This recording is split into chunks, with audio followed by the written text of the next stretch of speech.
Hello बच्चों, let's read this question. The question says a 1% solution of phenol is used as an antiseptic. यहाँ पे हमें बताना है कि हमारी given statement correct है या incorrect है. तो यहाँ पे हमारा key concept क्या होगा? हमारे antiseptics होते क्या हैं? एंटीसेप्टिक हमारे वो केमिकल सब्सटेंस होते हैं जो माइक्रो ऑर्गेनिजम्स की ग्रोथ को या तो रोक देते हैं या फिर माइक्रो ऑर्गेनिजम्स को किल कर देते हैं. किल and prevent the growth of micro organisms. जो एंटीसेप्टिक होते हैं वो हमारे यूज होते हैं या अप्लाई किए जाते हैं लिविंग टिश्यूज पे. अप्लाइड ऑन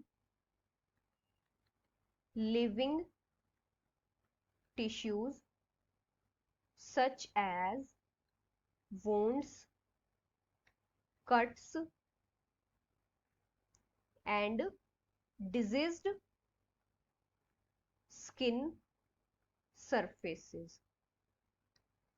अगर हम बात करें डिसइंफेक्टेंट्स की, तो डिसइंफेक्टेंट्स क्या होते हैं?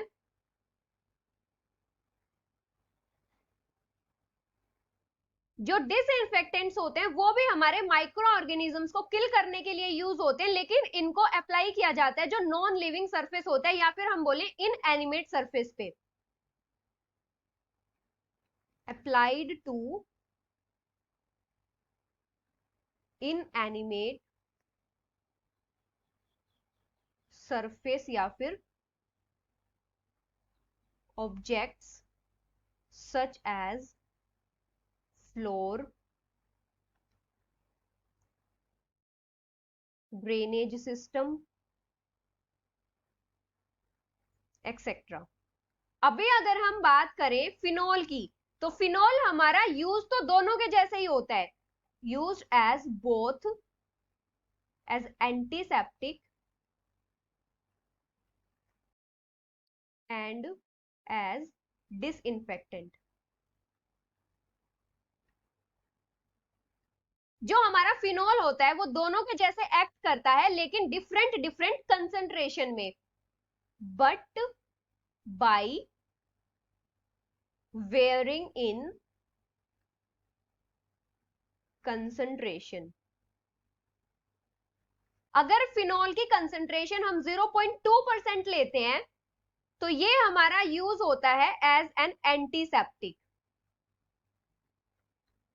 और अगर फिनॉल की कंसेंट्रेशन हम 1% लेते हैं तो हमारा ये यूज होता है as disinfectant.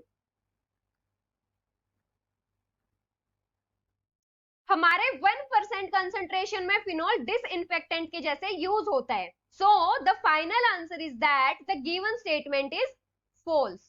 Hope you understood it well. Best of luck.